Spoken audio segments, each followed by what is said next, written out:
এই জন্য কয়েকটা পতিতালয়ের থেকে কয়েকটা মহিলা আমরার উপদেষ্টার কাছে গেছে। উনি তো সরল সোজা মানুষ, মোটামুটি সরল কইতাছি না, মানে মানুষ হিসাবে একটু নরমাহি, এমনি কিন্তু ফাক্কা খেলোয়াড়, এটা মাথাত রাখবে। ডক্টর ইউনূসরে যারা একেবারে মনে করবেন যে কিছু বুঝে না, তাহলে আপনি উল্টা ঘুমাই দিয়েছেন। উনি আন্তর্জাতিক মানের খেলোয়াড়, কিন্তু মানুষটা একটু নরম, মানে তো গরম না। এই সুযোগ পাইয়া কিছু পতিতালয় ওনার কাছে গেছে, গিয়া হয়েছে যে স্যার মানে তো আহাম কোহাম করি, দরজা মরজা লাগাইয়া তো বাইরে বাইরে করে পুলিশকে ডিস্টার্ব করে, ফুলাভানিকে ডিস্টার্ব করে, 50 টাকা 20 টাকা চাঁদা দিতে হয়। আমরা কয়টা রুজুই করি আর কয়টা খাদ্য মনের রে, তা আমরা একটা কাজ করেন, আমরা একটা লাইসেন্স দিন যাতে আমরা আহাম কোহাম বুকটা ফুলাই করতে পারি। তা আমরা ডক্টর ইউনূস এমনি এনজিওর সাথে একটু ওনার আবার সম্পর্ক ভালো, নারীরা ওনার কাছে যায়। উনি হয়তো আপনার টেনশন করে না, আমি যতদিন আছি আপনারা একটা স্বীকৃতি দেওয়ার ব্যবস্থা করতেছি। ওমা উনি বুঝলে গেছে গা, বুঝলে গেছে আম্মা জানে যেটা করতে পারছে না, উনি এটা করতে গেছে গা। কথা কই না, আসি ওটার কথা না। উনি তো আসলে দেশও থাকছে না, দেশে না থাকার কারণে দেশের পরিস্থিতিটা হয়তো বুঝতেছে না। এই বাংলাদেশের মানুষ মাথা তুলতে বেশি সময় লাগে না, আমার মাথার থেকে ফালাইতে বেশি সময় লাগে। কথা কই না দি, আপনারা মহব্বত করতে তুলতে তুলতে তুলতে আর কই নিয়ে রাখবো, হনা কুয়া ভাড়া কই না রাখবো, এনো তুলে রাখে আজকে একটু এদিক সেদিক করছেন, ইডালটা ভালো ঠিক নেই। ডক্টর ইউনূস কিন্তু 18 কোটি মানুষের হৃদয়ে অলরেডি ঢুকে গেছে। বাস্তব না বাস্তব? উনারে পছন্দ করে নাই এমন কোনো মানুষ নাই। আমার যদি একজনে জিগায় যে কারে পছন্দ করেন, আমি বর্তমানে উনি এখন তাহা দরকার, কারণ লোকটা দেশের উন্নত করতেছে, দেশের উন্নয়ন হইতেছে, ভালো থাকুক না, অসুবিধা কি।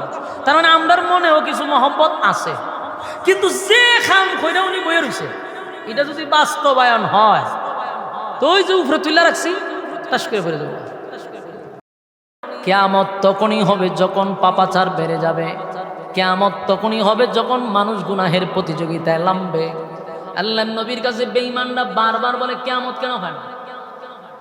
কিয়ামত তখনই হবে যখন বান্দা গুনাহের প্রতিযোগিতায় লিপ্ত হবে। কিয়ামত তখনই হবে যখন মানুষের মধ্যে ইনসাফ থাকবে না, রক্তপাত বেড়ে যাবে, রাস্তাঘাটে মানুষের লাশ পড়ে থাকবে, বেহায়াপনা উলঙ্গ ইতলা বেড়ে যাবে।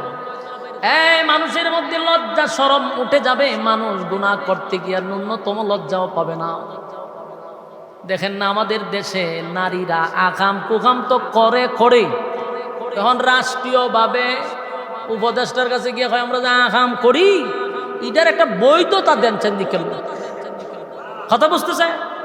আর কেন ব্যাংকে হয়তো আকাম বুঝিন তো আকাম কুকাম ওই কুত্তা কুত্তি যারা করে এই কামটাই এরা যে প্রতিদিন করে, এটার রাষ্ট্রীয়ভাবে স্বীকৃতি চায় যে আমরা করব, বুক ফোলাই করুন, আমরা আকাম করি, আমরা লাইসেন্স আছে। চিন্তা করছেন না আপনি? কখন কিতা কখন কোনছে এমনি তো তুই করস আহাম কুহাম, আবার কয় আমার একটা লাইসেন্স দেন, তাহলে যে আহাম কুহাম ধরলে পরে হবে দেখ আমি যেটা আহাম করি সরকার আমার সাপোর্ট দিছে আহাম করবার লেগে। এই জন্য কয়েকটা পতিতালয়ের থেকে কয়েকটা মহিলা আমরার উপদেষ্টার কাছে গেছে। উনি তো সরল সোজা মানুষ, মোটামুটি সরল কইতাছি না, মানে মানুষ হিসাবে একটু নরমাহি, এমনি কিন্তু ফাক্কা খেলোয়াড়, এটা মাথাত রাখবে। ডক্টর ইউনূসরে যারা একেবারে মনে করবেন যে কিছু বুঝে না, তাহলে আপনি উল্টা ঘুমাই দিয়েছেন।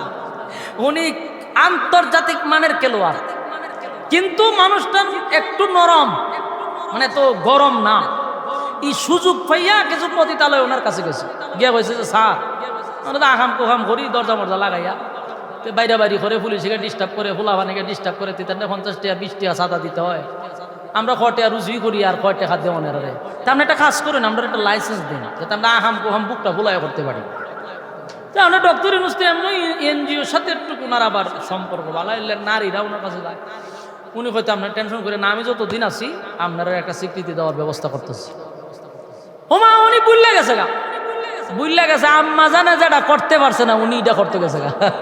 কথা কই না, আসি ওটার কথা না।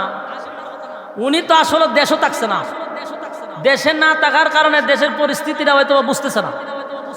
এই বাংলাদেশের মানুষ মাথা তুলতে বেশি সময় লাগে না, আমার মাথার থেকে ফালাইতে বেশি সময় লাগে। কথা কই না দি, আপনারা মহব্বত করতে তুলতে তুলতে তুলতে আর কই নিয়ে রাখবো, হনা কুয়া ভাড়া কই না রাখবো, এনো তুল্লা রাখে আজকে একটু এদিক সেদিক করছেন ইডাল দেখা লাগবে ঠিক নেই। ডক্টর ইউনুস কিন্তু 18 কোটি মানুষের হৃদয়ে অলরেডি ঢুকে গেছে না, বাস্তব না বাস্তব? উনারে পছন্দ করে নাই এমন কোনো মানুষ নাই। আমার যদি একজনে জিগায় যে কারে পছন্দ করেন, আমি বর্তমানে উনিও হন তাহা দরকার। কারণ লোকটা দেশের উন্নত করতেছে, দেশের উন্নয়ন হইতেছে, ভালো তা হোক না, অসুবিধা কি?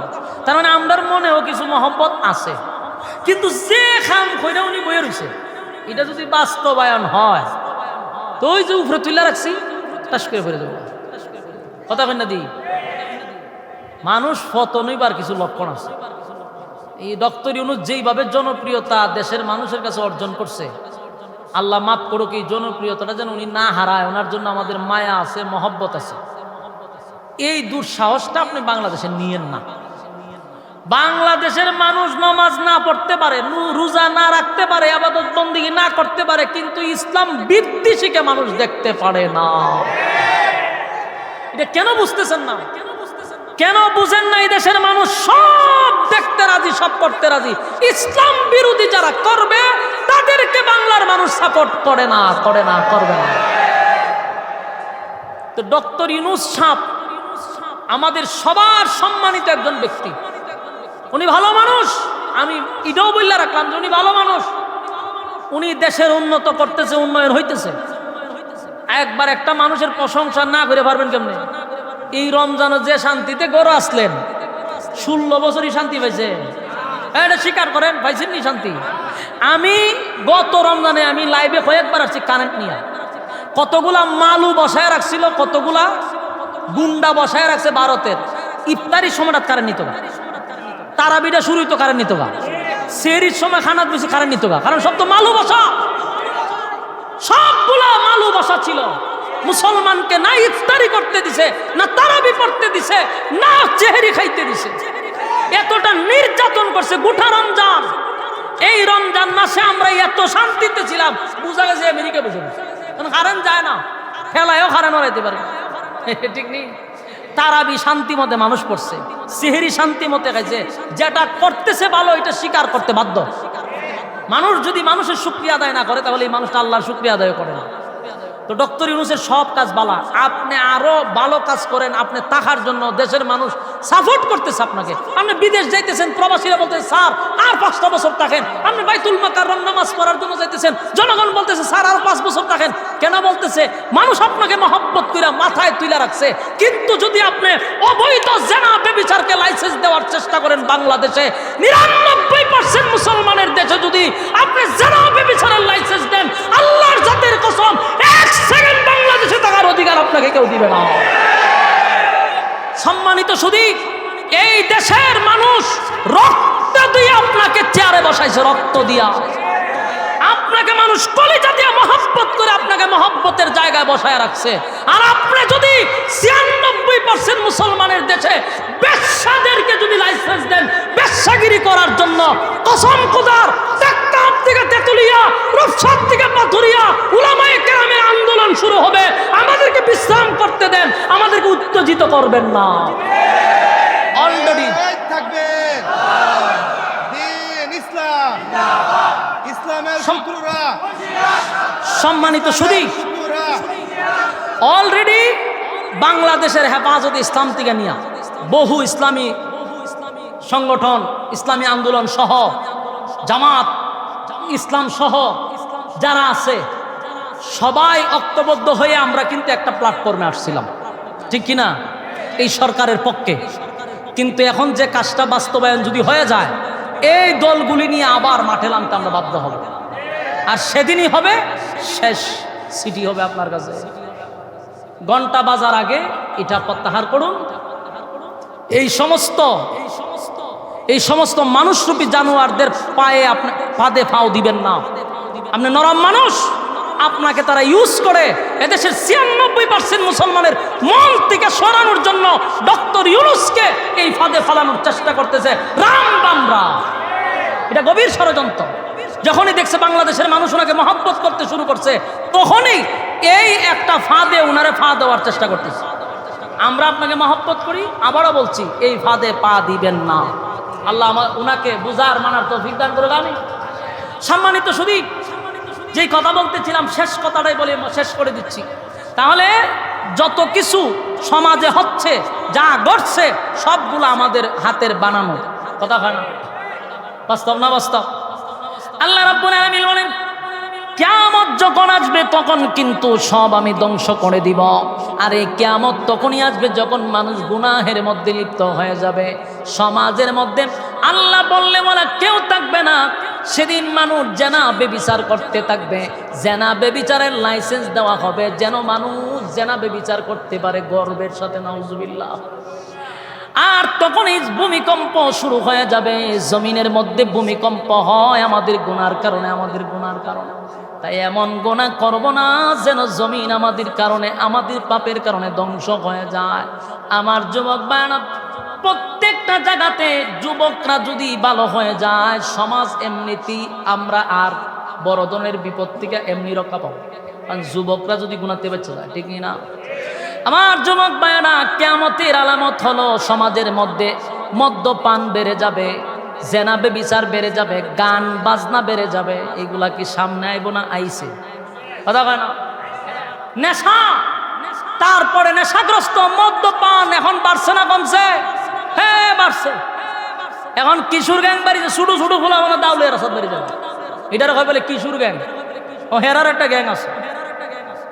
এই পাপাচার শুরু হয়ে গেছে। যতক্ষণ না পর্যন্ত আমাদের ভিতরে মালিকের ভয় না থাকবে, ততক্ষণ পর্যন্ত আমরা শুধরাতে পারবো না। আর ততক্ষণ পর্যন্ত আমরা কিয়ামতের জন্য অপেক্ষা করবো। কারণ আমরা যে গুনাহ বাড়ছে, কোন সময় যে ঠাডা পড়া শুরু হয় হওয়া জানা তো, ভূমিকম্প আত্মা দেখবেন শুরু হয়ে গেছে। এই জন্য আসুন সবাই একত্রিত হইয়া গুনার থেকে বাঁচার চেষ্টা করি। রাজি আসুন না আপনারা? কারা কারা গুনার থেকে বাঁচতে চান দুইটা হাত তুললা দেখায়া দেই। লিল্লাহি তাকবীর, নারায়ে তাকবীর। রাজি আছেন ইনশাআল্লাহ? আল্লাহ বুঝার মানার তৌফিক দান।